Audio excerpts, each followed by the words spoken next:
30 years of experience in affordable housing and has received recognition for his contributions to the field.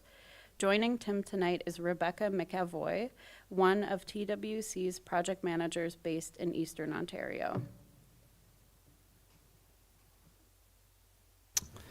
Thank you very much. Alors, bienvenue, welcome Tim and your team. And did you want to introduce the rest of the members of the team?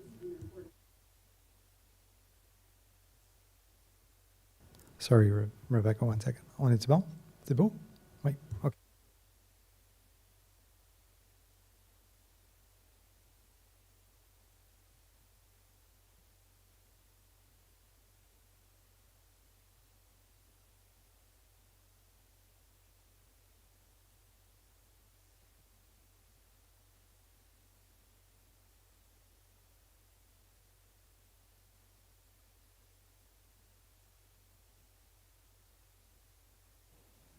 Yes. Okay. And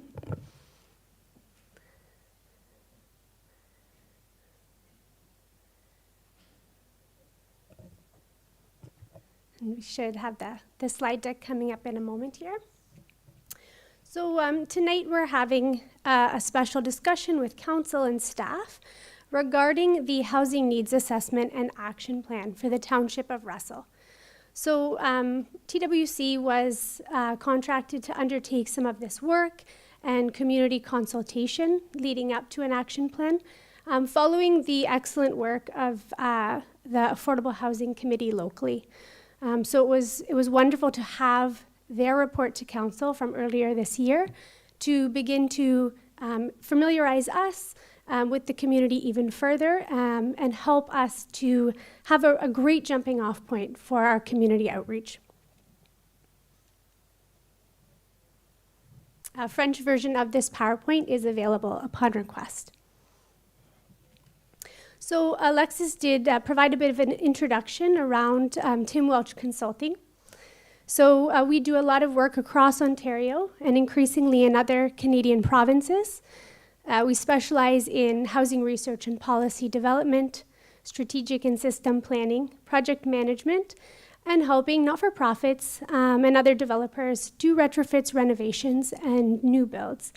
Our guiding vision is that everyone deserves a home.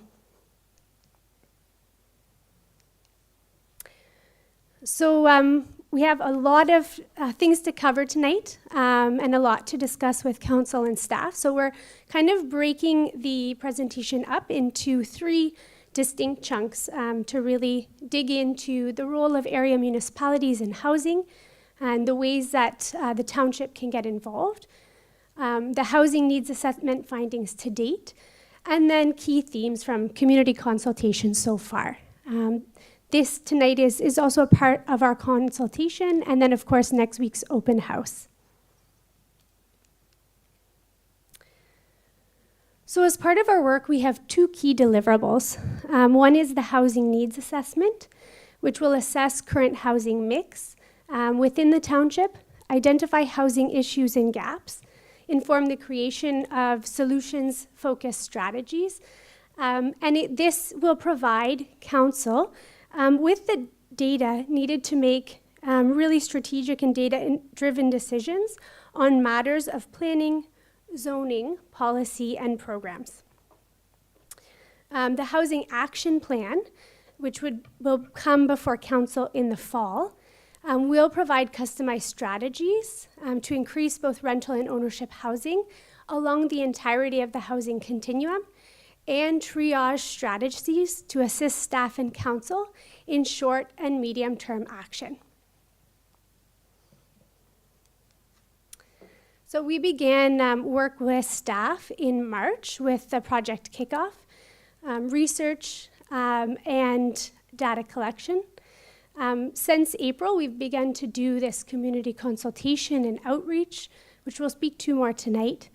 And then throughout the summer, we will continue to draft the Housing Action Plan and work with staff to refine some of the recommendations and implementation timelines. The presentation to council will be in September.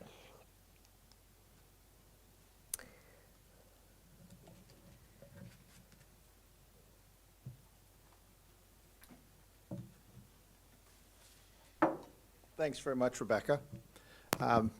So one of the questions that certainly comes up near the beginning when thinking about what this township can do is what is the role it could take, and also what's the role in the context of other levels of government.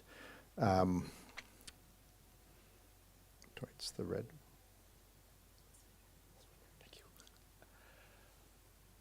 So one of the questions that does come up very commonly in almost any community meeting or presentation to council is, what do we mean by affordable housing? Because when we're at meetings, we find 30 people in the room are going to give 30 different definitions as to what is affordable. And understandable because, well, if you earn $20,000 a year and a single senior on a basic pension, affordable to you might be $550, $570 a month. If it's a couple working earning $60,000 a year, different definition of what's affordable. So certainly there's an income-based approach to definitions of affordability. Most typically, it's 30% of a household income. If you're paying more than 30%, Statistics Canada will say you have an affordability issue. There are also a number of different definitions of affordable under different government programs and different pieces of planning legislation under the provincial government. They will sometimes be tied to what average rents are, or occasionally you have programs called what's median market rents.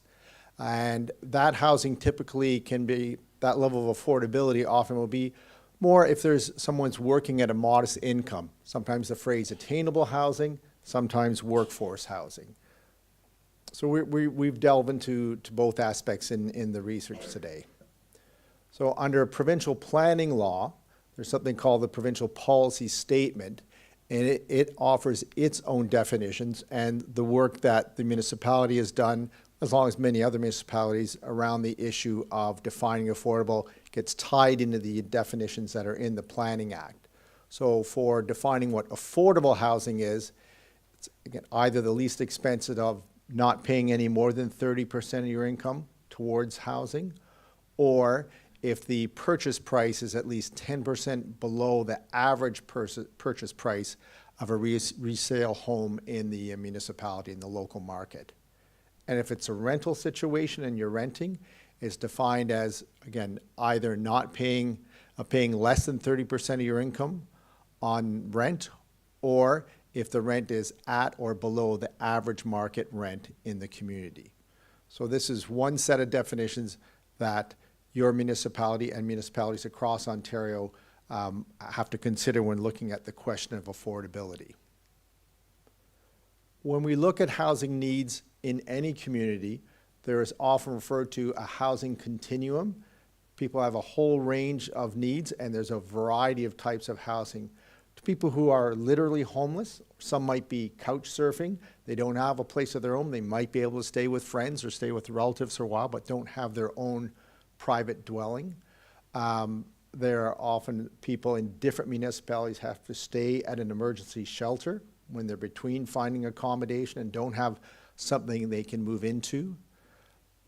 Then there are more self-contained types of housing, sometimes transitional housing for perhaps a year or two, or supportive housing. Typically those will be people who have modest incomes and need support services to be able to live independently. Some of those might be seniors who need different types of supports. Some might be individuals that may have, for example, mental health issues, and they need staffing to come along with the housing that they're living in to make sure they can successfully maintain that tenancy. Next is community housing, and that can be housing that may be traditionally operated by the counties of Prescott and Russell, would have gone back 40 to 50 years ago for what was called public housing. That's directly owned by a level of government, or it can be individual nonprofit or cooperative housing organizations that own and operate with the goal of making sure that housing stays affordable in the longer term. Then you have a whole range, and most of the residents in Russell are in market housing. Some of that might be market rental. You look for something for rent that's at market rent, you move in and pay the rent, or the majority of the households, certainly in this, own their own homes. type of market. That's the most common type of housing in the municipality of Russell.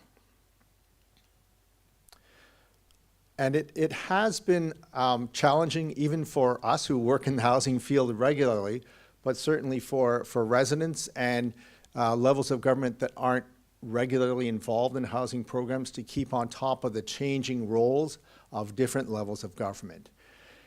We had a period from the federal government level from 1993 for more than a decade and a half, where there was no role for creating new affordable housing. And then in the early 2000s, up to about 2016, 17, there was some role, there was some funding coming in from federal government, but then we saw a more active, consciously active, continual role, and was announced as the National Housing Strategy in 2017, where the federal government was providing direct programs. So that we've got some acronyms in here, I won't bore you with all of them, but it could be loans to create new affordable rental housing at below market rents. There could be programs to loan money to private developers to create market housing with some of those units to be affordable. RHI was a rapid housing for supportive housing. So it was a variety of programs where the federal government was directly reaching out to organizations instead of going through the province or going through the county of Prescott-Russell. So the federal government became much more active in the last 5 or 6 years.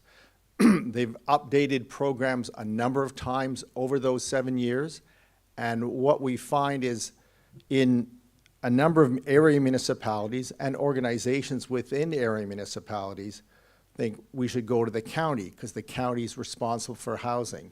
And we'll talk about that in a moment. And they certainly do have some major roles for, in terms of housing responsibility, both operating, directly operating housing, as well as providing some operating subsidies to nonprofits and co-ops. But there's much more now direct contact, direct relationship with the federal government than there had been for the previous 15 or 20 years.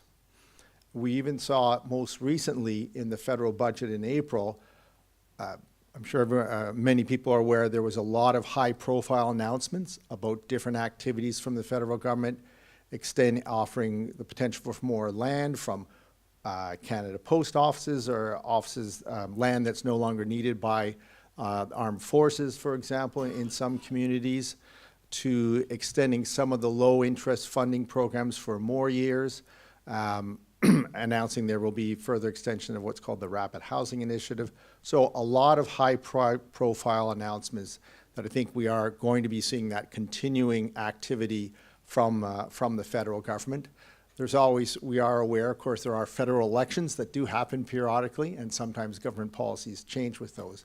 But at this stage, there's certainly, by this federal government, going to be a continuing role for the federal government being very active on the housing front. I'll mention the Housing Accelerator Fund, which we'll come back to a little bit later, was a program made available to municipalities with funding to that included area municipalities, not just the counties. Actually, it focused on municipalities that are in charge of the planning approvals process. And that could be money transferred to municipalities to directly help a number of housing initiatives. So at the provincial level of government, what we've had in the last few years has been a focus on housing supply. And many people will talk about there's housing supply issues for people of all different types of incomes, but there's also housing affordability issues. And certainly in Canada and most communities across the country, we've got issues in both those areas, both supply and affordability. So the provincial government certainly is focused particularly on supply. They've made changes to provincial planning legislation 3 or 4 times in the last 2 years, have made major changes, having a challenge for all planning staff to keep up with those levels of changes. Some of those initiatives have helped reduce some costs for affordable housing, particularly around municipal development charges.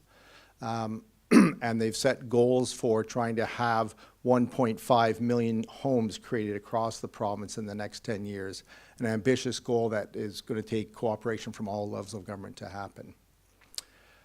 The province is working towards developing a new provincial planning, provincial policy statement under the Planning Act to encourage greater residential density, and that's a language that's been going on for a number of years, both this provincial government and the government that preceded it, to make sure there's a wider range of physical types of housing to meet the different types of households that exist in the various communities. And I know Rebecca's going to talk a little bit about that in a later slide. And then we have the role of the upper tier, or in this case, County of Prescott and Russell, sometimes referred to as the service manager for delivering housing programs. So going back almost 25 years now, there was a download or transfer of responsibility from the province to the 47 service managers across the province, mostly regions and counties, and when it's a one-tier government like the City of Ottawa, providing operating subsidies to existing nonprofits, co-ops, and publicly owned housing, the old Ontario housing, as well as trying to take a more system-wide approach. There was a requirement a decade ago to have a housing and homelessness plan by the service manager, by the County of Prescott and Russell, to plan towards meeting that wide range of needs on the housing continuum that we saw earlier. The county does work with a number of nonprofit organizations to try and deliver the service, both housing and in some parts of the county, support service agencies for people who have more significant needs that might otherwise be in shelters or certainly need supportive housing. And as I mentioned, they do operate a number of housing units directly. And they, in this county, are also responsible for a county official plan that provides broad direction for the planning goals across the county. So then falls for the Township of Russell, what is your role? What should be the role moving forward in terms of meeting the different housing needs? So you have very key responsibilities, obviously, for making planning decisions with zoning bylaws, your own official plan, approvals to change those zoning bylaws. And there has been a lot of different options that various area municipalities have undertaken the last few years. It was often the service manager or the senior levels of government are responsible, and absolutely, when you're looking to meet those range of housing affordability, you need all those levels of government involved. But there are some, in different municipalities, different area municipalities in a two-tier system, activities that many of them have undertaken to try to support those activities going on at the senior levels of government.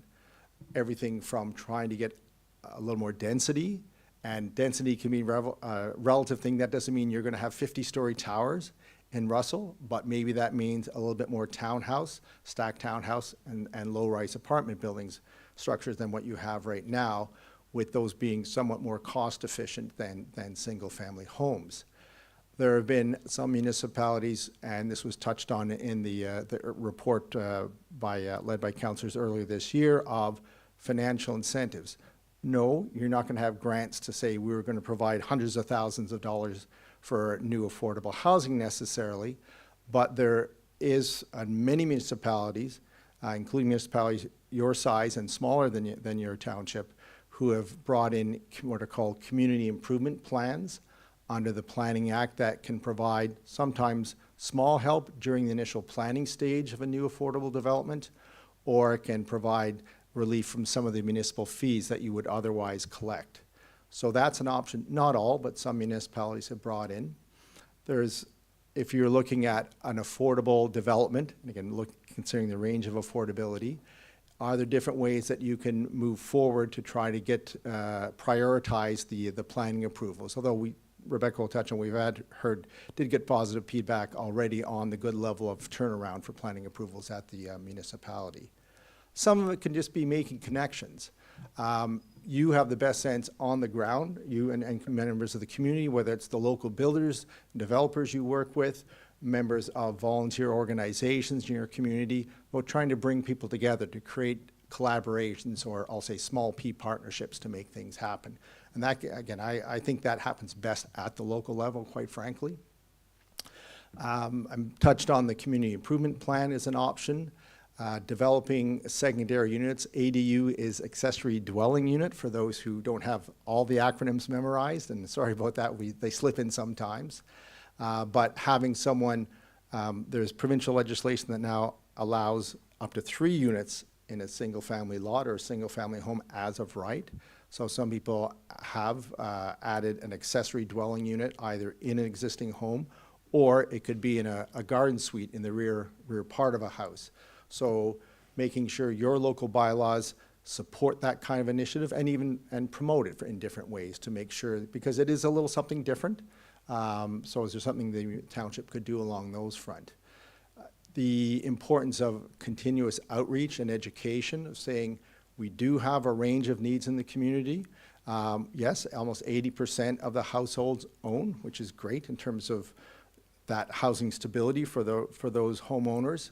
But again, Rebecca will touch on a little bit later, there is a need for Range to think about a complete community, to think about people who are working at minimum wage jobs or a little bit above minimum wage jobs. So to try and have some advocacy and outreach to say, we need to make sure there is a home for everyone, for the range of people in the community. And also for the township to look for opportunities, whether it's the township directly, yourselves, or again, the connections with any community organizations or private developers. Say there is some federal program, for example, that could provide some money to help advance an affordable housing development. So just trying to make sure, again, I appreciate that planning staff have many things on their desks, but to try to look, is there a way to make sure those programs that are out there that could help those trying to create affordable housing are aware of those initiatives. We've worked in a number of municipalities of somewhat similar size that have undertaken different initiatives. With actually I'll go in reverse, the town of Penetanguishene in Simcoe County, about half the size of the population of Russell. They've gone through an exercise to create a community improvement plan to provide no property tax payable for a new affordable housing development for at least the first 15 years. And then eventually, there is property tax revenue paid that goes into the tax coffers. They are also looking to provide a small grant towards an accessory dwelling unit, and as well to not have some of the other initial planning application fees when a new affordable housing development comes in. And they've going to be having a small grant proposal for nonprofit organizations to help with some of the costs of a feasibility study of a site. Is it have any environmental issues? You test the soil and make sure the ground's okay to support a building going on that. So some of those kind of initiatives. With the town of Renfrew, Rebecca and I worked, Rebecca worked more than I did on that one, but they certainly looked at options of first understanding the housing need in their community. They had particular focus on workforce housing for some of the larger factories that are people working at $22, $23 an hour. Where are they going to be living with modest workforce housing wages? But also identified and went to council and said there are at least 2 prime sites that are municipally owned, are town owned in that case, to put forward. They'll be running proposal calls or expressions of interest to have affordable housing created on town-owned land. And also had workshop to try and facilitate, to bring together both some private developers with some community organizations to help facilitate and build that interest locally.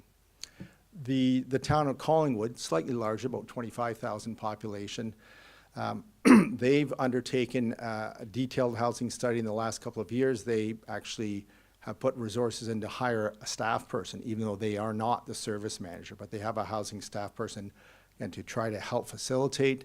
They identified 2 pieces of town-owned land, in that case to forward to the county of Simcoe, the service manager, with the hopes of having new affordable housing developed on town land.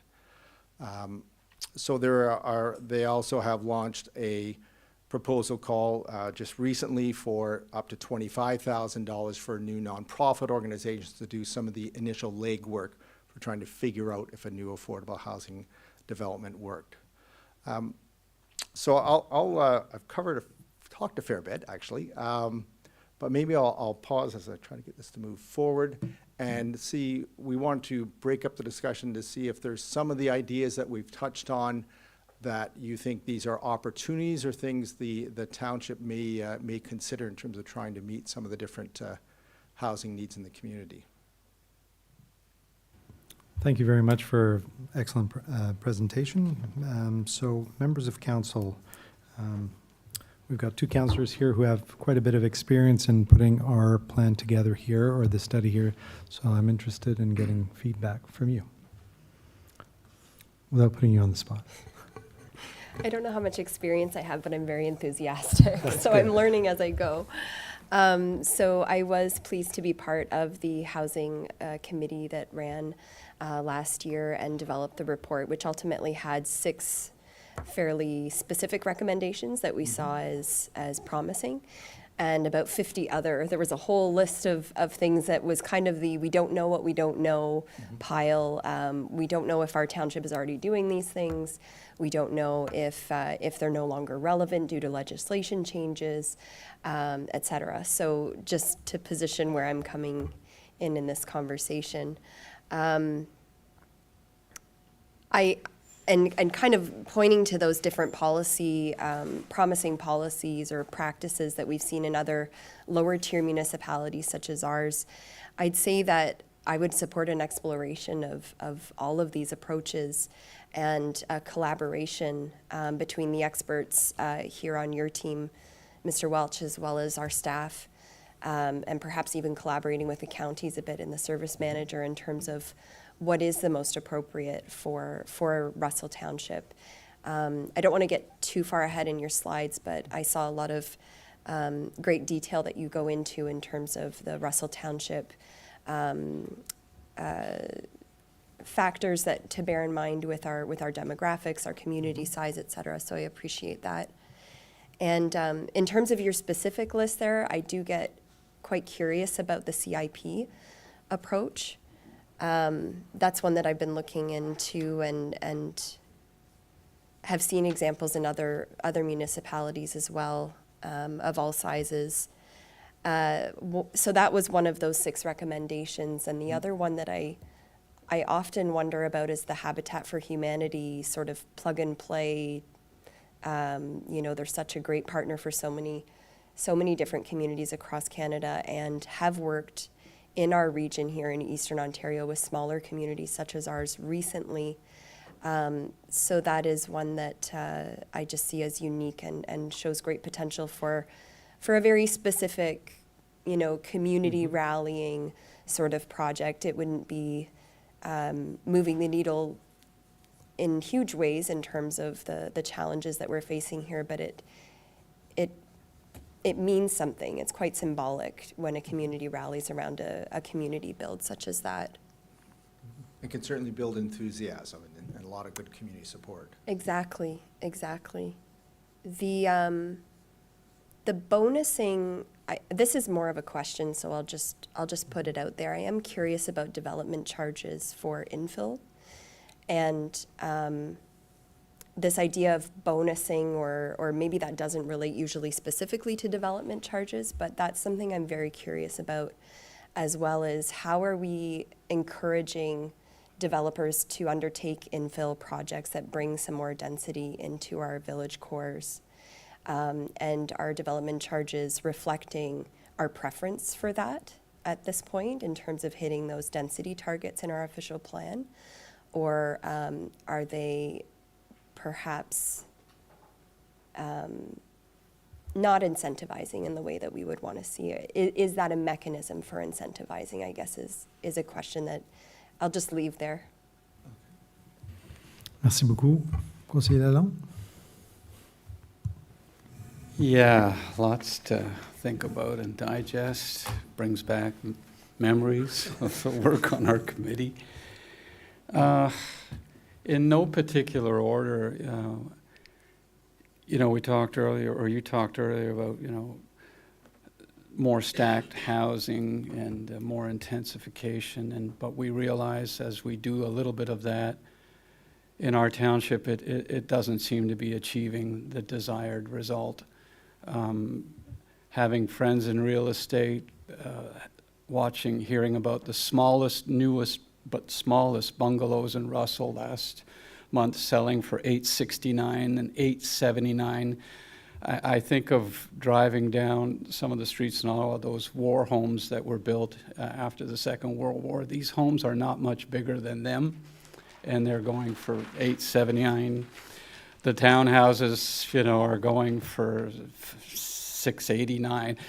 So I'm not sure, you know, the intensification it's certainly something to be looked at. But when I think of, and I don't know if it was 2018 or 2019 when they rescinded the rent controls, the federal, you know, if we ever needed that now, or ever needed it at any time, we need it to come back now. You know, this is a way to make sure that the actual cost of the thing, that there's some measure of control over it. So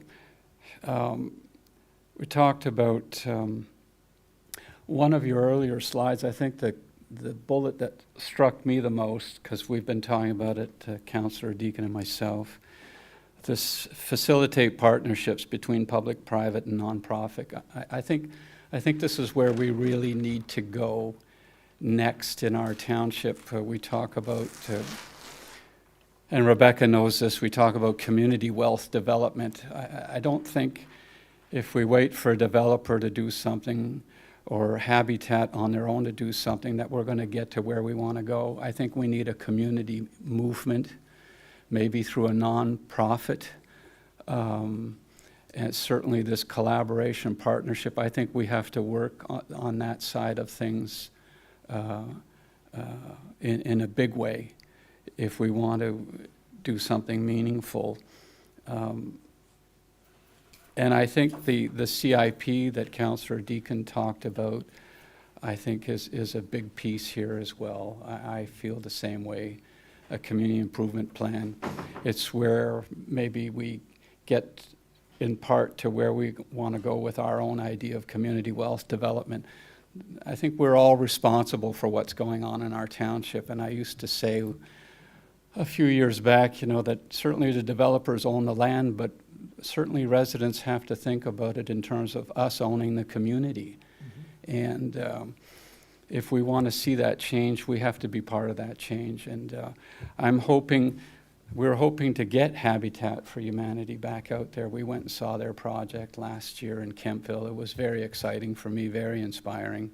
They typically are looking for local partners, investors, so I certainly like that approach.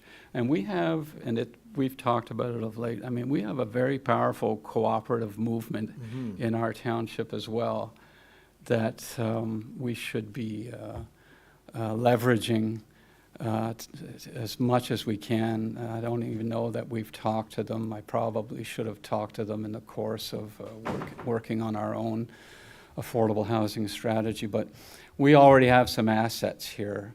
And like the cooperatives that own land and maybe would be interested in certainly the idea of community wealth development, that we could do something there.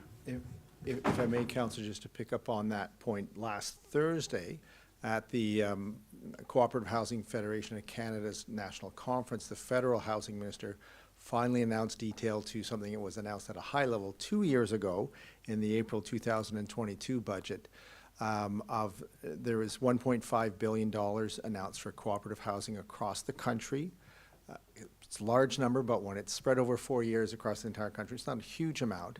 But the federal government is now opening up a portal for applications for new cooperative housing. It'll open on July 15th and closes on September 15th. And the requirement they have for areas outside of the larger cities to have a housing co-op of at least 30 units is their goal. So that's a really good opportunity because there are larger capital grants tied to that, as well as low interest loans. but that would mean for this year to try to pull something together relatively quickly on an appropriate piece of land. So that's just one. We sometimes in our office talk about funding. You have to have things come together from so many different levels and so many different layers. We talk about lasagna funding because it's got to be so many different layers to stack it up and make it work. And this is one of the largest opportunities on a per unit funding basis. It might be a grant in perhaps the $130,000 per unit, which is higher than any other program right now that's offered through the federal or provincial government. So if there's any opportunity, again, I know that timeline is going to be obviously very tight, just 3 months from now. But if there was any land to pull in members of the local cooperative community, that is an immediate window that's opened up. I just have a quick question here. Did you want to follow up, Cosilelo? If I could, I just Yeah, have one go ahead. last comment to follow up. On the other bullet about, do you feel the township has assets, financial, human infrastructure? I'm going to say it again out loud. I think I've only said it once before, but, we're hoping to be able to get into the development of a brand new recreation complex and to do that properly and to be to bring that on sooner rather than later. It will give us an extraordinary opportunity, if all goes well, to consider the two arenas that are left behind, because we don't have many assets in terms of buildings and what have you out here like they do in other municipalities. So there is definitely an opportunity, very exciting one for me as far as I'm concerned, over the coming few years with significant pieces of land that we own that we may be able to use for that purpose or contribute for that purpose down the road. And there can also be, we've seen in other municipalities, more a combination of things where you would have a new library, for example, on the ground floor, but maybe 3 stories of apartments above. I often think back, there was a decade ago, we worked in Thornbury in the town of the Blue Mountains, and they said they couldn't find land. They wanted to do something, mayor wanted to do something on affordable housing. And then a couple of years later, the public health department built a really nice new 1-story building very close to downtown where the grocery store was in Main Street, and it was just such a missed opportunity. So 2 floors above that would have been great. Conseiller Deacon? Thanks. I just had to add one thing that has shifted for me, even since I think I had a phone call with Rebecca a couple of weeks ago. And it was on your list there, the accessory dwelling unit education. And I have to say, I am approached by residents, usually around the baby boomer generation, who are starting to look at their next 10, 15 years. They've got kids, perhaps even grandchildren, who are also looking at their housing situation and this idea of multi-generational homes and ownership. So I do, that's not in our report in a highlighted way. It's not in those top 6, but it's something that I've come to appreciate more, is the notion of doing some education, a workshop or an evening with residents who are curious about that, especially since I believe that some of the fees around such units has changed under provincial legislation, making it more possible, the potential there. So just wanted to add that one piece. Thank you. That's right. No, So I'll actually come on to that one as well.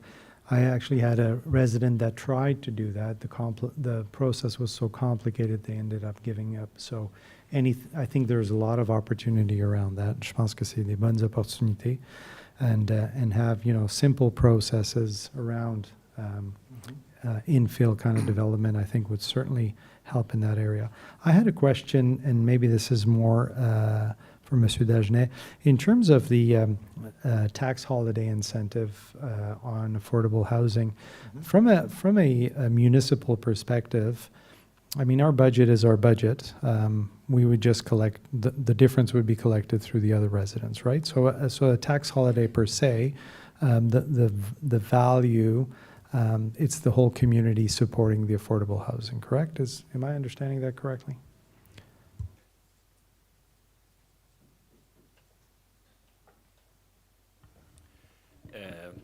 Yes, that's how I see it too. OK, c'est bon, merci. Yeah. If I might offer one other perspective, Please. that, on the other hand, if there's a vacant piece of land paying $5,000 a year in property tax, if there wasn't that incentive and nothing got built on that site, there's no lost revenue to the municipality. You'd still be collecting that $5,000 a year. So it's spread, but it does mean that, you know, one perspective we've certainly made the case for some of our clients in the past is that the municipality wouldn't be collecting the extra revenue anyways without that municipal incentive. So. That makes sense. Thank you very much. Thank you for joining us, Consigliere. Okay, any other questions or comments? Members of the staff team, anything? No? Okay. Still have lots yeah, more. Yeah, exactly. We'll let you Rebecca. continue.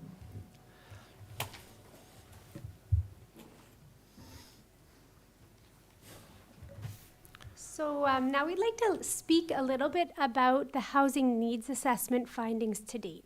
So we've talked about how area municipalities can get involved, and now we turn our attention a little bit to the nuances of the housing continuum within Russell Township. So this housing needs assessment is intended to complement the Housing Action Plan. It provides background housing and demographic data intended to inform public sector decision-making around land use planning, building, and other administrative initiatives, with the broader goal of enhancing the township's housing stock over the coming years to ensure it meets the needs of current and future residents of the township. So the housing needs assessment is being compiled using 2021 census data, CMHC rental market statistics, building department data, and figures from the United Counties Hemson Growth Management Strategy and the Rural Ontario Institute's Rural Housing Information System. So Russell has experienced significant population growth over the last few decades, with an 18.6% increase from 2016 to 2021, reaching 19,598 residents in the last census period. The township does have a younger population profile as compared to the provincial average, with a median age of 40 years. And over 21% of the population in the township of Russell is aged 60 or above. So this is the fastest growing population group. The Indigenous population in Russell constitutes 4.4% of the total population, which is notably higher than the provincial average of 2.9%. And in qualitative interviews conducted as part of this work, the need for affordable housing for an aging population, as well as affordable starter homes for young professionals and young families, came up several times. So there are people who grew up in the township that would like to stay here, but are finding it hard to get a starter home within the township that's within their budget. And those who have lived in Russell for many years and would like to stay here, but are finding it hard to find the right type of units to downsize into. This household mix suggests a need for both larger single and semis, townhomes, condominiums, and rental apartment units to accommodate the high number of couples with children, as well as more moderate-sized homes and apartments to accommodate 2- and 1-person households. In terms of income and household composition, the township has a high share of high-income households, with 53.4% of the population earning $100,000 annually or more. Household compositions are primarily couples with children, 36%, and couples without children, 32%. Now, nearly 32% of households earn less than $80,000 a year after tax, and nearly 20% of households earn less than $60,000 a year after tax. So what we know is that household income in the area has implications for the cost of housing that's considered affordable if we use an income-based definition of affordability. And this has the potential of pricing those with lower incomes out of the market entirely and rendering them unable to find suitable housing within the township. Here we have a graph showing household income distribution after tax for 2020. So we're using the 2021 census data. And we have on the left the share of the population in Russell as compared to the province of Ontario. So you can see how this would affect what is considered affordable in Russell and what builders are looking to build.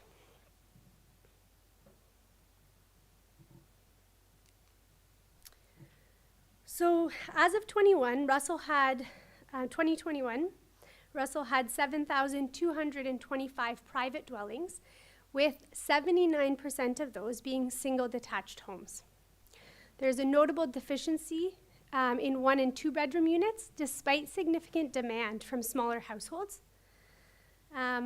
The housing stock is relatively young within the township of Russell. Only 8% were estimated to be 60 years or older, 8% of buildings, and 22% estimated to be under 40 years old. So this is significantly lower when compared to the province, where we see 23% of dwellings 60 years or older and 49% of dwellings 40 years or older.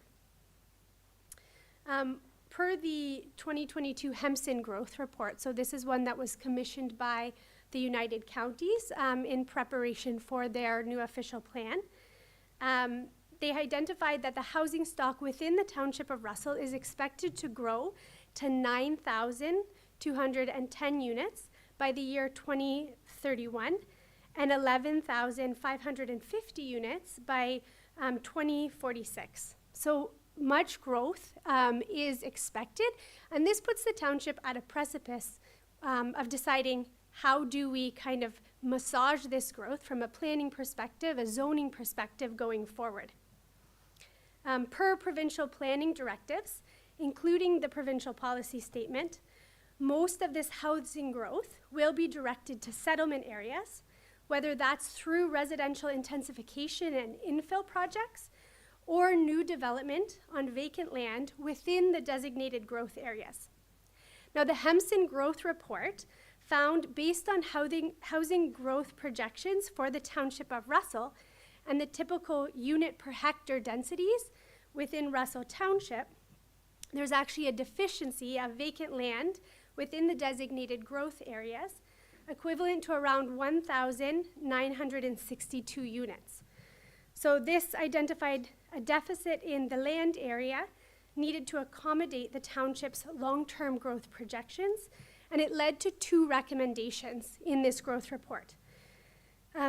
Number 1, increasing the required density for development significantly in the designated growth areas to reduce or eliminate land need. So this is something, as you work on your new official plan, that will be looked at, or expanding the settlement boundaries in Russell as is feasible and appropriate. So here we see a unit breakdown by dwelling type in 2021. So you can see that high percentage of single detached dwellings.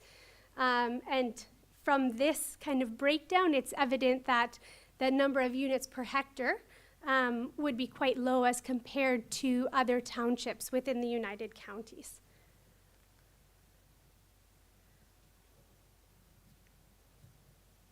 So the first of the 2 recommendations in the Hempson Growth Report, increasing the required density for development, including through the construction of more compact and affordable dwelling units, would have a positive impact on housing affordability and help to meet the need for smaller residential dwelling units for an aging population looking to downsize, as well as affordable starter homes for young professionals and families.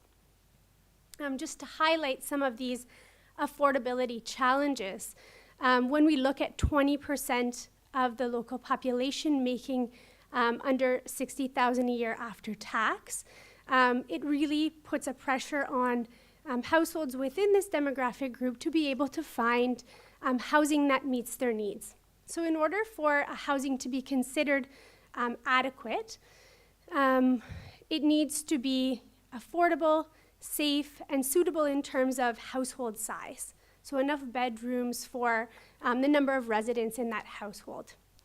The census data from 2021 indicated that 16.9% of households in the township of Russell are living in unaffordable, inadequate, or unsuitable housing. Rents, in particular, have risen sharply, with current market rates for vacant units exceeding the affordability threshold for many residents. And low-income earners, so these might be people who are working at a lower income wage, or those on Ontario Works and ODSP, face severe challenges in finding affordable housing. And in speaking with the United Counties, their Housing Services Department did confirm that very, very few Ontario Works or ODSP recipients are able to reside in the township and have to leave in order to find housing elsewhere. Here we see a table that shows the affordability for Ontario Works and ODSP recipients by household size, what their max housing allowance is, and the average market rent per CMHC stats for Russell.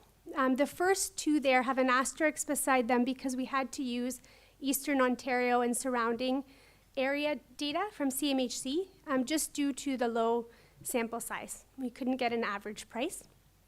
So this is looking at a little bit of a broader area.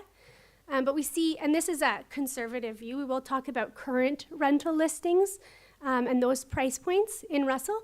But you see here that the max housing allowance for ODSP or Ontario Works is just absolutely out of proportion to conservative rental rates within Russell Township. So this often comes down to what is the rental vacancy rate? Because when we see the effects of the market, if there are units available, there might be more wiggle room for potential tenants in negotiating a price. So Russell's rental market is under significant pressure with a vacancy rate consistently below the 3% balance point, driving up rental costs. This vacancy rate of 3% is generally considered to be an acceptable balance between supply and demand for rental housing. Vacancy rates below 3% can drive up rents in an effort to, as tenants compete for fewer units. So there is very limited data on current and past vacancy rates in the township of Russell, and this is something that the United Counties have corroborated, that they struggle to find this vacancy rate data across the United Counties as well. And that is available should be used with a grain of salt, as per CMHC's recommendation. But the vacancy rates in Russell Township are pretty close to 0%. As soon as listings go up, they are filled. And we can use data from larger surrounding areas to help give us a bit more nuanced of a picture. So in the Eastern Ontario surrounding areas, the survey zone, which includes the township of Russell, the vacancy rate across all unit types may be as high as 1%. These vacancy rates are far too low and may lead to an increased demand, which can drive up rental costs and decrease affordability. Now, one of the things that is important to note is that the highest allowable rents for Prescott Russell funding programs are well below the lowest price rental units located within the township. So this means that there are rent supplement programs available to people who live within the United Counties of Prescott Russell through funding from other levels of government. But anyone who were to apply from the township of Russell would not be approved for that funding because the units at the right price point simply do not exist. So in order to benefit from those funding programs and receive a rent supplement, you would have to look outside of the township of Russell. Now, we hear from realtors that there are not a lot of people who buy in Russell that then want to leave in search of more affordable ownership options elsewhere. People, when they move to Russell, they enjoy living here. But what seems to be happening is that those who are renting are often leaving the township if they can't find rentals or something happens with their housing situation, that they are not able to stay and have to look for more affordable units in neighboring communities. So here we see the exact breakdown by unit type of the estimated vacancy rates. So it's there's not a lot of 3-bedroom rentals across the board within the Eastern Ottawa surrounding area survey zone. So CMHC didn't feel comfortable coming up with a vacancy rate for that specific group, but you see it's no higher than 1%, but often much closer to 0. Now, we started looking on many of the common platforms for people looking for rental units in May 2024 to see, well, what are things going for, if you're looking for an apartment today? Because the CMHC rental market data is quite conservative, and it looks at units across the board that may have been occupied for 4 years. So for those looking for an apartment today, what are they going for? And we see a big variance in prices here, but also units that are very, very expensive. And you can see how a lot of the households would be priced out of the market locally. And keep in mind that there's also a lot of competition. So tenants will say when they post a unit, they can post it for this price and they still get many, many applicants.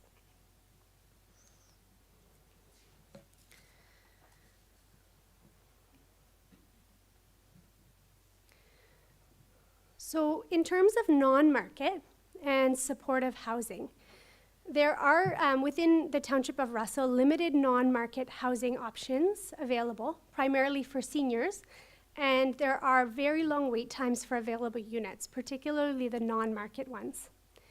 There are no supportive housing units for non-senior individuals with mental, physical, or developmental challenges within the township.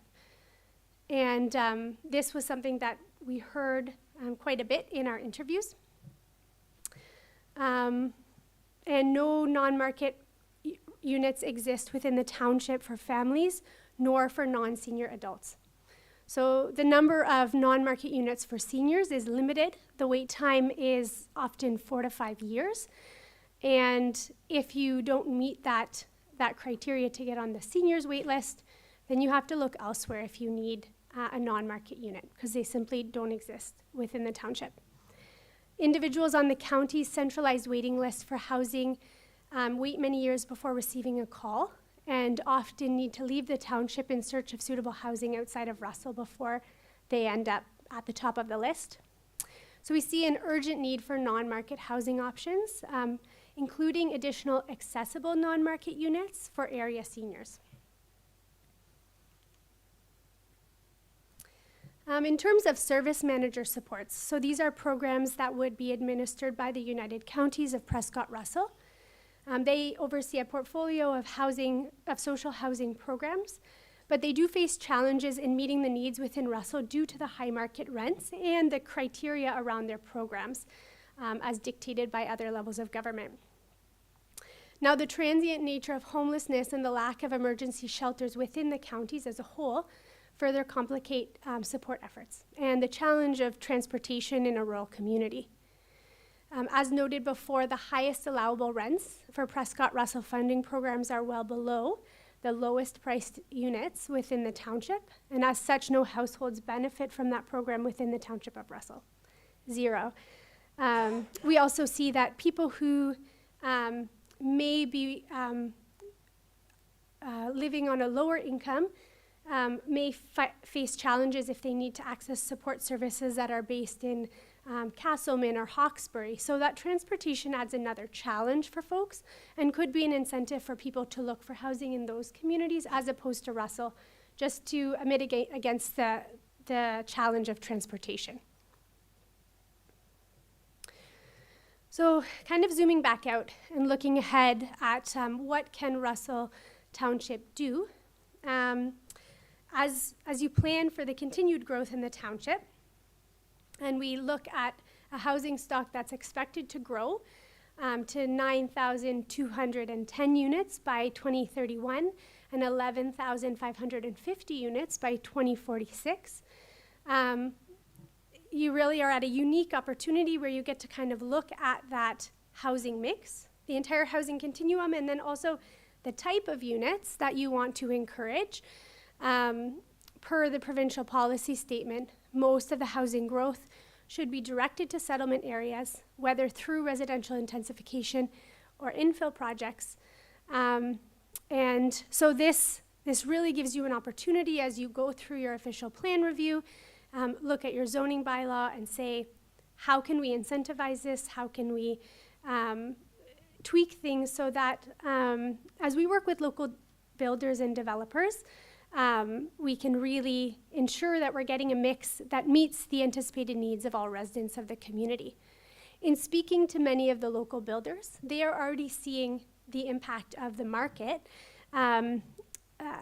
really helping to direct some of this, this mix of housing forms. Because of the high price we see of a lot of the newer builds, even just small semi-detached homes, there is a demand for more compact built form. And some of the builders we spoke to said, you know, in our future subdivisions, we are looking at a mix with more townhomes, more semi-detached going forward, because they are starting to see the demand for that and also hearing that feedback from other levels of government. Now, this forecast by dwelling type was actually came from the Hemson Growth Report that the United Counties prepared. So they looked at every township within the United Counties of Prescott-Russell and said, based on the projected population growth, the available land, and the market demand and changing planning policies at the provincial level, what should this mix look like? So we see here in 2021, many single-family homes, far less row homes and semi-detached homes.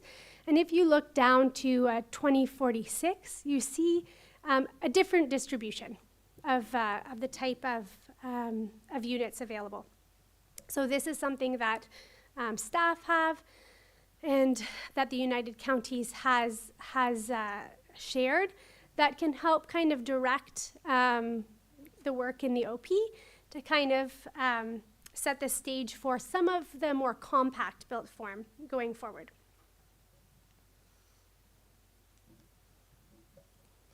So in sum, the township is at a critical juncture for considering how to diversify their housing stock, combining the natural aging of Russell's population, the high average income levels, the fact that 20% of residents earn less than $60,000 annually, and that some of the lower income jobs are so critical to a complete community, that this residents making all sorts of incomes, working in all sorts of fields and sectors are so necessary in order to have the spectrum of services available that we need in a complete community. And we're going to speak a little bit more about that in the next presentation. And considering the forecast population growth over the next 2 decades and the desire of many local residents to remain here, and as they age and their housing needs may change, we see a need for new housing across the entire housing continuum. There's a particularly acute need for housing for seniors, including with supports, accessibility features and supports, supportive housing for a range of different needs, be that an aging community or adult residents living with physical, mental, or developmental challenges, affordable rental of all sizes, market rental of all sizes, and more compact forms of home ownership in particular. So we have a few questions on this section. Tim will take the mic, and I'm going to take notes again. Thank you. Thanks very much, Rebecca. So when having the overview of both the demographics of the community and the housing stock, are there groups or types of households that we didn't touch on that you've heard about in terms of housing need to be met that we should be including, making sure we've captured in our housing needs assessment? Members of council? Councillor Deakin?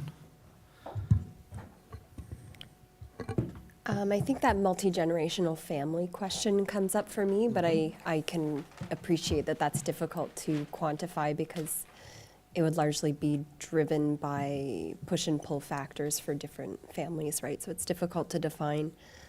I do feel compelled to try and humanize all of the groups that you were referring to. You know, the impact of that this has on kids, for example. If the pandemic was pretty rough on relationships, there have been a lot of separations, divorces, and when your parents become single parents and you're not able to stay in the community, you're leaving your school community, your friends, the place you grew up. And just really underscoring that when we talk about adults with disabilities, people, again, who have lived in this community, who are known in this community, and the possibility of them having to leave their social network here and the social capital that they have, which is so critical for people living with disabilities, is heart-wrenching. And finally, that lower income group, if I could just say one more thing, these are folks who are often caring for our seniors and caring for our kids in our community. And I do believe that they work hard and that they should also be able to live in this wonderful community that we have. When I look at our income, some people would look at that green in the one slide and say, wow, we have such a strong income here. What a prosperous place to live. And with that, for me, would come a duty to make sure that those who aren't prospering here, but who have lived here for many decades and contributed to our community, have the privilege to also live here. That term rural gentrification comes up for me, and how it's impacting, we've seen that 20% growth, and it's put a lot of pressure on people whose families have been here for generations. I did have a question. I think that this would be for administration, but doesn't have to be answered exactly today, would be the land, the settlement expansion that you were referring to. I would like to know if in the comprehensive review process that took place, if we addressed those 1,900 units that we're seeing coming, or how was the math on that in terms of, when it comes into our official plan, if that was looking at the Hemson report, to what degree did we make those settlement expansion decisions based on the entirety of that demand? And again, you don't need to answer tonight, but it's a curiosity that I have, since we're right in the middle of switching from the county's plan down to our plan as well. Monsieur Bourgon? Well, I can confirm to council that the expansion boundaries at the county level were based on that Hemson report. Any other comments? Conseiller Lalonde? Yeah, just a few short ones. One is I'm pleased to see that some of the results you've come up with align well with some of our own findings. As Councillor Deakin said earlier, we weren't experts in this field by any means, but we tried to do our homework carefully. And I think it shows that when we're talking about what are the top priorities right now, I mean, back in June, we had 400 seniors on waiting lists up to 5 years trying to get into what amounts to about at least 25% of rent geared to income type of arrangement. So this is being corroborated in your report, and other areas as well that I found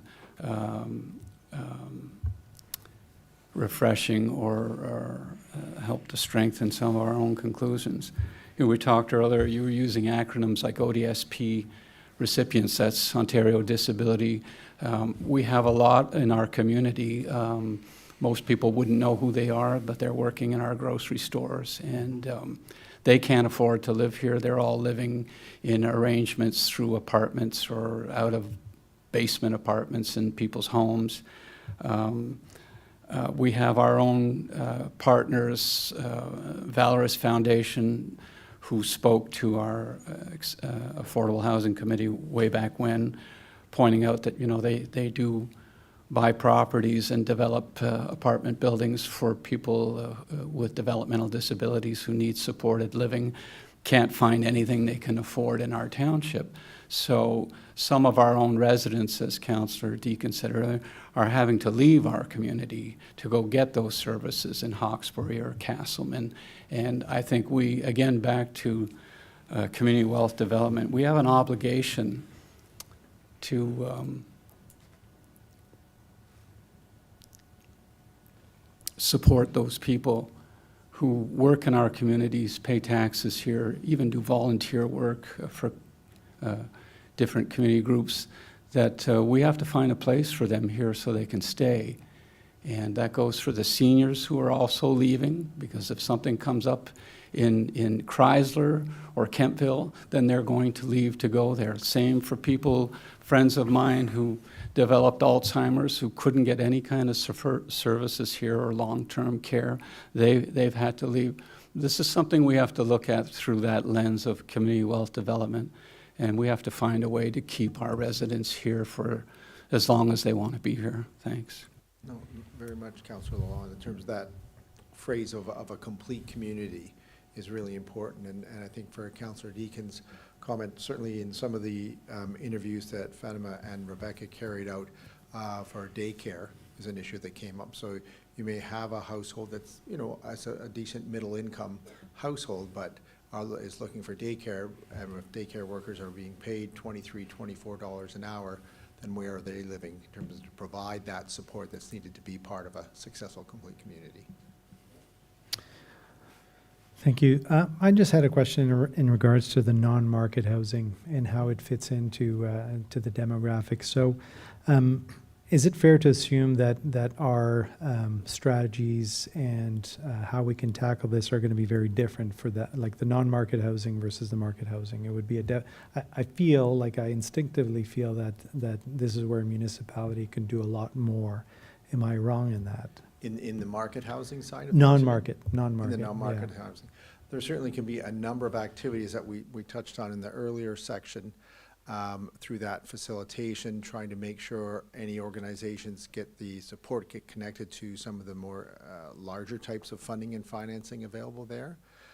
But if there is a municipal land provided, that's a huge, huge plus in terms of moving forward with affordability. And I think it's still important when we talk about non-market housing that can be still a range of affordability. There might be some that are, as Rebecca talked about, rent supplements, that for people, again, a pensioner on a single pensioner on an income can afford less than $600 a month. But that non-market housing needs to also be able to reach people who are maybe working full-time at minimum wage or a little bit above minimum wage, that it might be $1,000 or $1,100 a month, not the $1,600 a month we saw when you're out looking for an apartment right now. So that, I think it's important to keep in mind that non-market itself can have a range of affordability within it. So just to follow up on that, so when you were asking us about key demographic groups, is there another way to look at the demographics when we look at this non-market housing that should be included there? And maybe, I'm not even sure that entirely makes sense, but. No, I think you look at it, I think it does make sense actually to make it looking at those different needs of the range of affordability. And you may have one development that doesn't necessarily meet all of that range of non-market housing needs. So there may be a smaller development that's focused on support services with people for different types of disabilities. Maybe there's 6 units or 12 units there. There can be other developments, certainly in seniors housing. A seniors couple could maybe afford closer to $900 or $1,000 a month on a basic senior's pension as opposed to a single senior. So because projects have to work financially, and we're certainly well aware of that, it's not just money falls from the sky. It's a lot of work for anyone to create, whether it's market housing or non-market housing. It's a lot of work to create those developments. And so if you can have a range of affordability, you're meeting a range of needs, but you also have a better chance of making the project work financially as well. Great, thank you. Any other comments from members of council? Okay, off to the next question then. Okay. And we probably touched on that, Rebecca, with about the risks or impacts of not taking action on affordability. And I think members of council have already touched on this to a certain extent. But. Any other comments pertaining to that second question? No? Okay, we're good to continue. Thank you. Okay, great. Rebecca, back to you.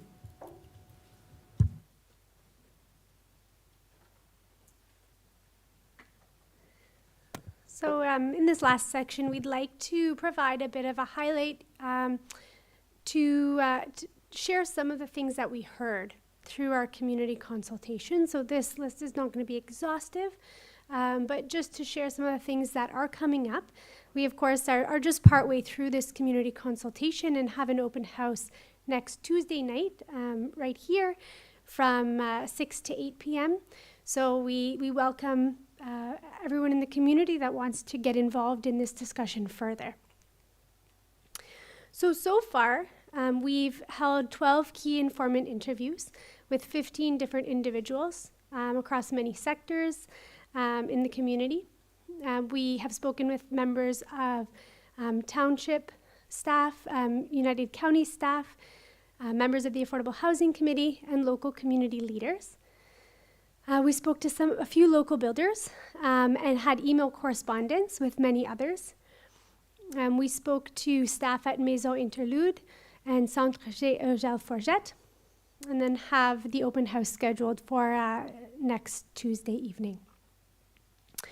So in terms of the external consultation with the community at large, there were several opportunities for growth and community capacity that were identified.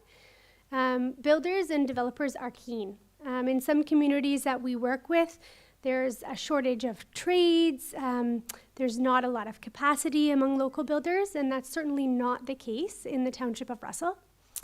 There is also capacity within the sector to take on new development and diversify housing stock. Indeed, many builders are already starting to look at that for future subdivisions already and infill projects.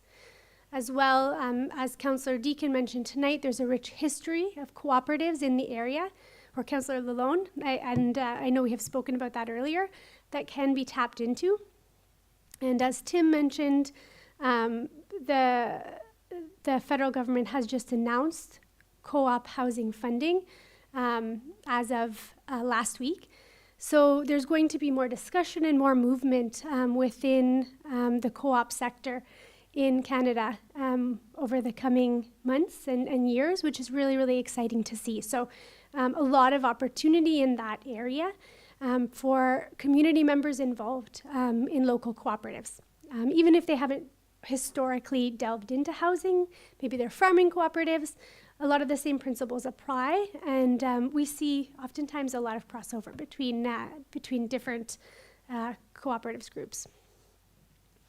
In terms of the challenges, land is hard to find and increasingly expensive.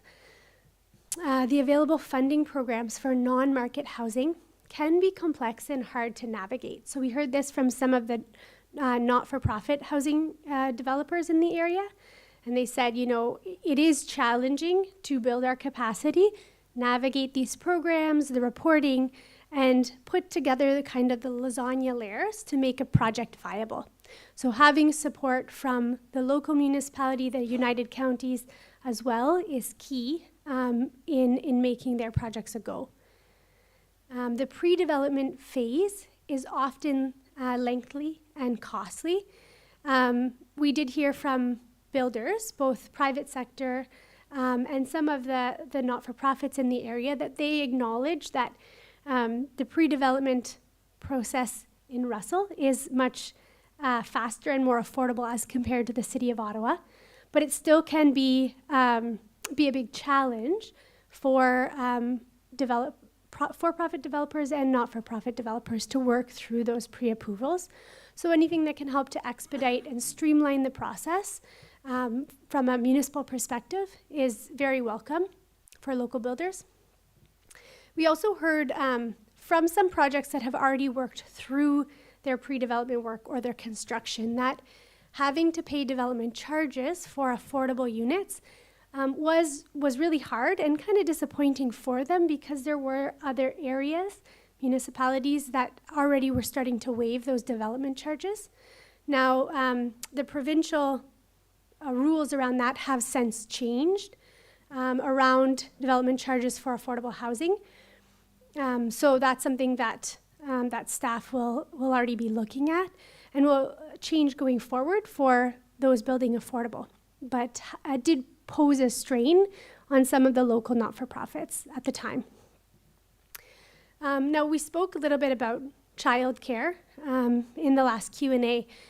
And one thing that came up several times was that childcare is hard to find, and increasingly staffing for support for seniors, those with special needs, those who wish to age in place, is also becoming a challenge.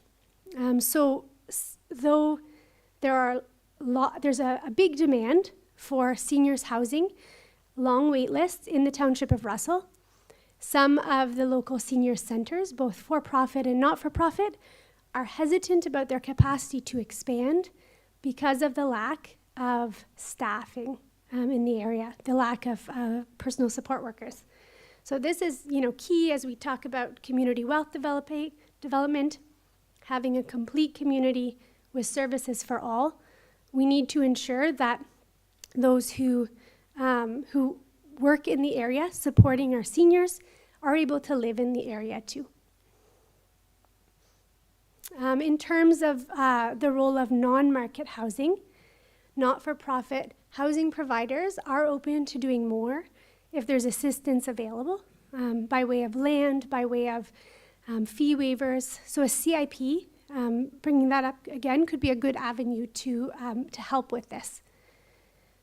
Also, opportunities for support and mentorship for non-market housing through partnerships.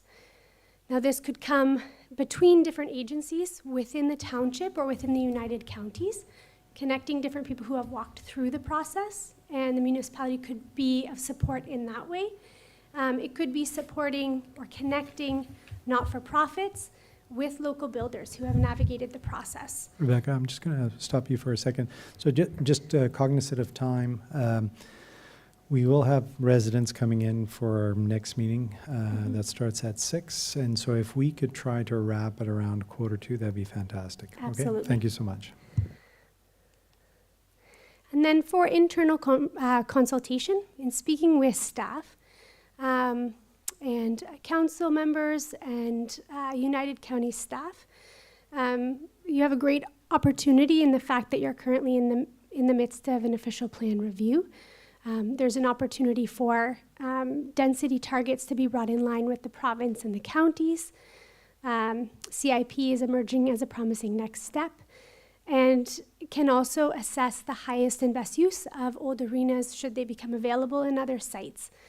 An educational program for secondary suites or accessory dwelling units has also been done by or is in the works in other small municipalities to help promote this as an option and help to walk residents through the process if they want to do some of this gentle infill. In terms of financing and incentives, staff are open-minded and looking to make data-driven decisions.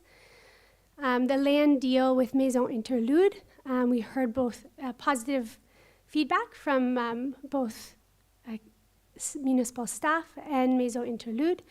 So similar agreements like that can really, really help to support not-for-profit housing providers, and that there also is funding in existing CIPs which is not fully utilized, and this could be shifted over to an affordable housing CIP if those funds are not fully subscribed. And then in terms of process and policy changes, To consider community needs and benefits in infrastructure planning going forward. You may wish to consider developing a surplus lands disposal bylaw so that as sites like arenas may be available in the future, there's a clear plan for how to look at those, how to assess the highest and best use, and how to look at what you can do with it that best meets the needs of the community. And that the municipality can take a lead in facilitating partnerships, connecting different interested community parties, and information sharing. So I'm just going to briefly touch on these themes. We've covered most of these throughout the night. So the key themes from the interested parties engagement. So there is insufficient affordable housing options within the community, particularly in the rental sector. Affordable housing is an economic driver, and local businesses have expressed concerns around workforce housing, lack of transportation, and so we're seeing this come from different sectors.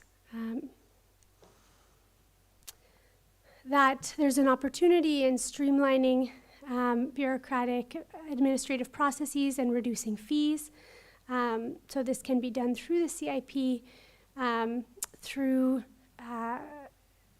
different programs to help kind of make secondary suites an easier process for local residents to navigate and apply for permits for and the like.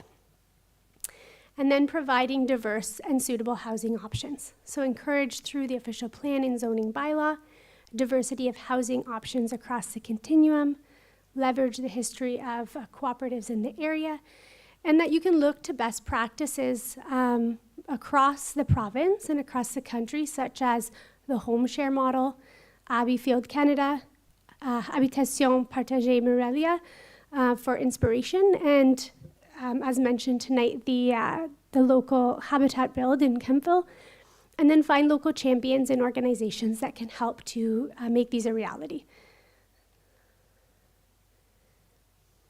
And that with a mindset to social equity and inclusion, that there are vulnerable populations in the community that can be supported by increasing the supply of non-market rental housing and strategic partnerships to bring supportive housing initiatives to the township. So as we work on a housing action plan to bring forward to council in September alongside staff, this can help to catalyze efforts and a commitment to action with a clear plan and defined roles for the municipalities and other partners, and to kind of help to meet the needs for services and supports in the community through partnerships and through the avenues that are available specifically to municipal government. We would also add, too, that there is a great opportunity for collaboration between the United Counties, as well as different organizations like the Eastern Ontario Wardens Caucus, Roma, and the Association of Municipalities in Ontario. So the Housing Action Plan will look at 4 strategic priorities that have been identified to support the outcome of increasing the supply of affordable and attainable housing. So first, looking at supply and increasing the supply of affordable and workforce housing, especially with the expansion of the industrial park. Process and service improvement. So how can staff work to expedite and improve processes and streamline things going forward. Community building and engagement, so improving coordination and collaboration with interested community partners with the goal of proactive partnerships and being ready for development opportunities as they arise. So looking ahead and searching out those opportunities proactively. And lastly, policies and programs that you can create and have in place so that you are development ready. So we just have a few questions here, and then we'll ensure that there's a time and break for yourselves as well before your regular council meeting begins.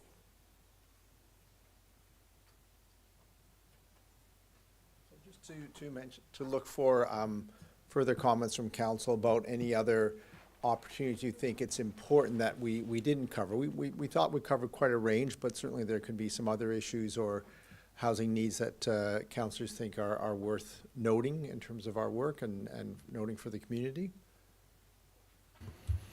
Members of council? Councillor Deakin? Thanks. There's a lot of questions here, but I don't have much to say on them other than what we've already said. I just want to reiterate my confidence that I have in the administration's ability to help drive this and to be informing. So how would I like to see the township engage? I would like to see the township engage in the ways that the experts have deemed as appropriate and just with full support from myself as a councillor to be doing that work. Something that we haven't talked about this evening that's still fresh as an idea in practice, I guess, as a practice, would be community bonds and social financing. And I'm curious,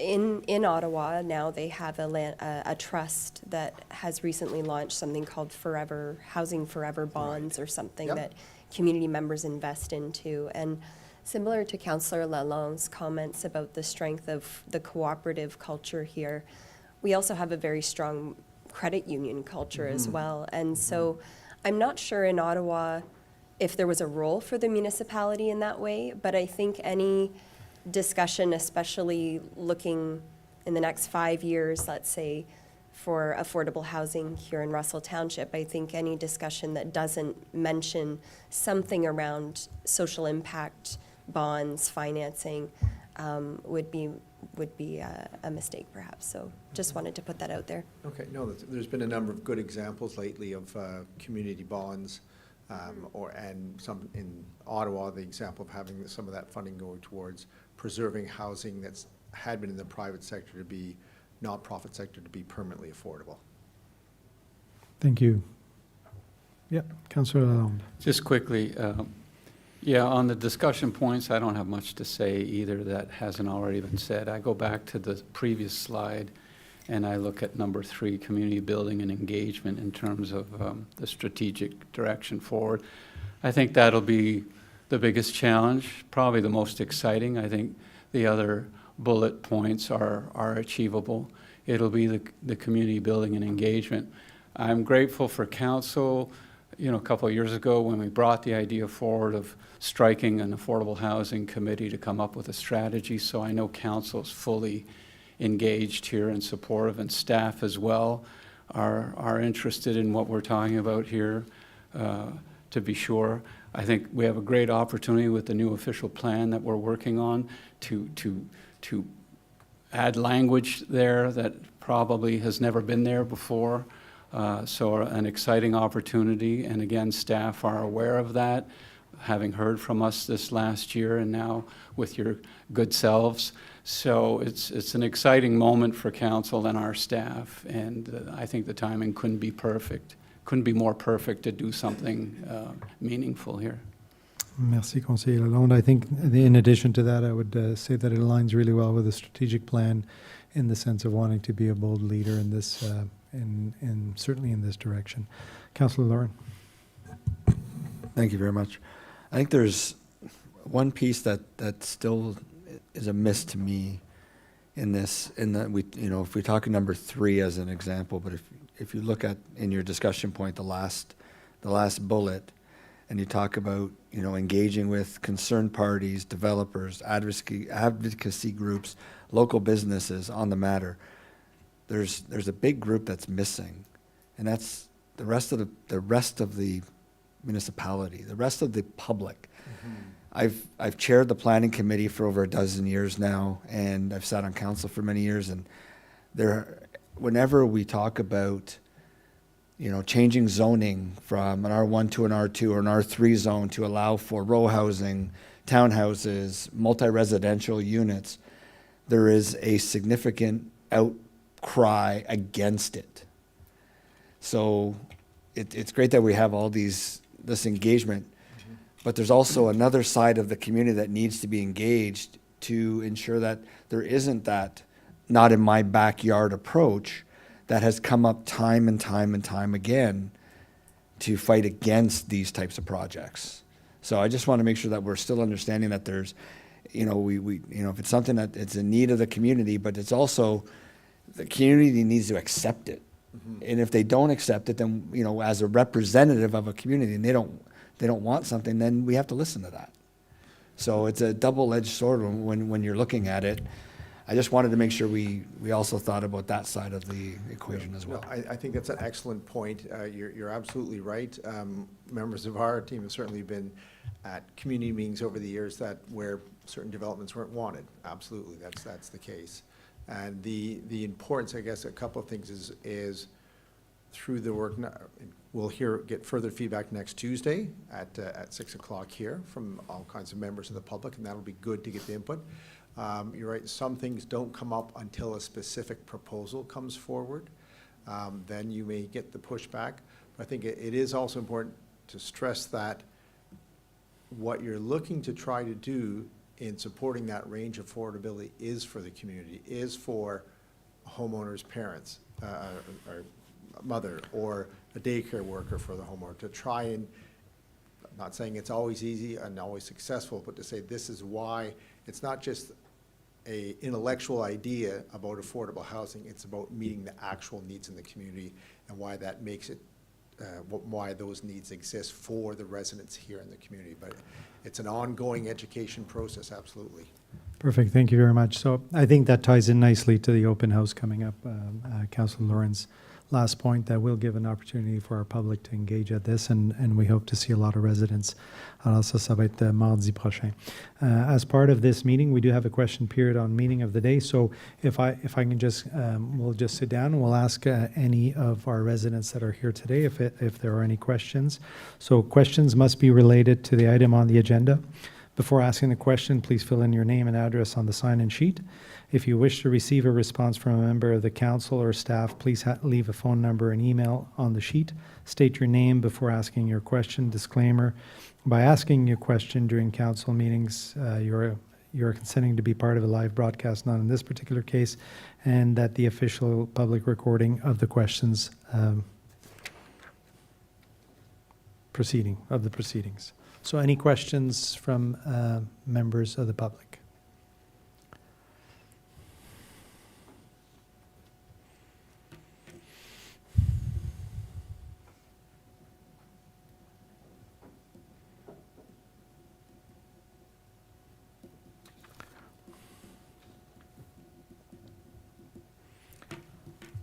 Good afternoon. I have two questions. They are unrelated. The first question is, we are currently conducting a master study to update our water wastewater, and I'm based on what I'm hearing here in terms of some of the expansion we're expecting and the need to increase affordable housing, and given that a lot of our land currently is unserviced, what does that mean in terms of updating that master plan, and are those two needs being integrated?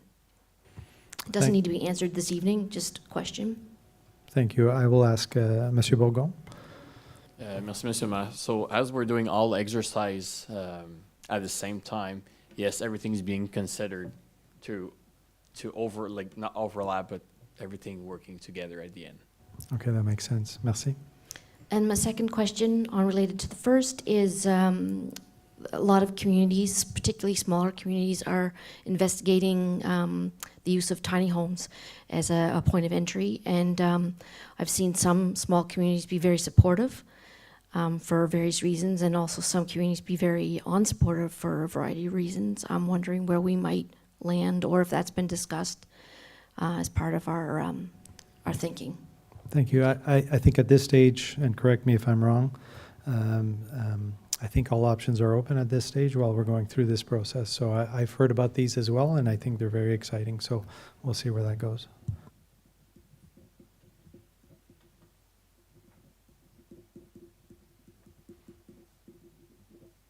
Harry Baker, 208 Forest Road in Russell. I'm confused. I'm confused by the fact that we're looking at existing demographics, existing home incomes, if you will, household incomes, and using that as a basis of of what we can do in terms of affordable housing, or whether we even need affordable housing. And one of the things I've noticed since COVID is that the new developments, people are coming here from Toronto who have sold their house for a couple million or $1 million, easily pay $1 million to come here and live here. And so it seems to me it's people from outside that are coming in and taking the housing stock. It's not people from inside now. I don't know what percentage of people have relocated within the community to these new developments. And I'm just wondering if the same thing will happen if we start developing affordable houses, whether we're going to get people coming in from outside to take up those spaces. How do we make it? We've talked about we want it for community members. I want my kids to live here. They can't afford houses that are here. They can't afford, there's no rents that they can afford. And so I'm concerned about that. How do we keep it to our community and not open it up to, you know, everybody else that's also looking for exactly what we're trying to find for ourselves? Okay, thank you. Mr. Welsh, maybe you can answer that. Thank you very much. With the programs that good question. With the programs that I mentioned from CMHC that come from community organization, often they are working towards housing for those types of residents locally. So there is not a requirement tied to the federal government programs about who's applying. That sometimes there's an income testing for people moving in depending on the type of program, but it allows the community organization saying, here's who we're looking to house in our community, and that the renting up of those can happen. There's some different rules related to some of the housing that's administered by Prescott and Russell, by the county, that are provincial, but for most of the new programs coming forward, it's very much community-based. Thank you. I'll fill that out after, just to get the question done. Thank you, I appreciate that. One quick question. In our community, we're essentially a bedroom community of the city of Ottawa. In affordability, funds available for affordability, has the significant transportation costs of the members of our community been considered? That's a great question, Mr. Armstrong. Tim, Rebecca? So that's a great question. It is a little bit hard in when we're looking at the CMHC data to kind of break that down. Sometimes we can request custom tabs. The municipality could look for or request more stratified data. And there has been a bit of an exploration of that in the Hemson Growth Report. So we were able to read more about that. So it's something that we kind of factor into cost of living, but not something that we were able to completely tabulate and break down in our needs assessment. We are able to see what percentage of residents of the community are commuting as well. Thank you. Maybe just to add that the data and requirements under different programs and provincial legislation is focused on the prices or the rents for the units as opposed to additional costs like transportation, recognizing those are very real for members of the community. But that's the primary focus on housing programs. Okay, given the time crunch and the next meeting coming up, I'll allow one more question, knowing also full well that you will be available here for our community consultation, so a lot of questions could be answered there. Please. This issue is in two parts. It is affordability and it's also availability of stock. If we're talking about the affordability, there are a number of issues that are within our means to advocate to senior levels of government. That would include rent subs, which we could all acknowledge don't cover a lot of communities across the country, not including Russell, where people are not available. They're not available. I need a question. Well, my question is this something that council would take on in terms of an advocacy role? Because a big part of all of this is being able to advocate effectively at the senior levels of government.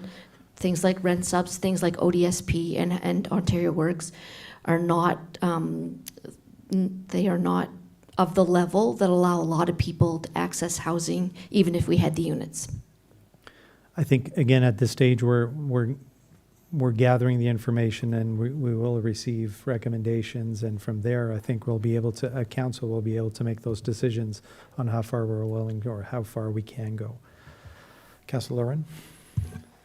And I think the only other piece to that is ensuring that our administration and the United Counties administration are working together to differentiate what can we do, what can they do, and we're not fighting against each other. We want to be working together, right? So we don't want to be doing something that they're already doing. We need to mesh together and work with the counties, because we are a lower tier municipality versus comparing with Ottawa, which is a single tier municipality.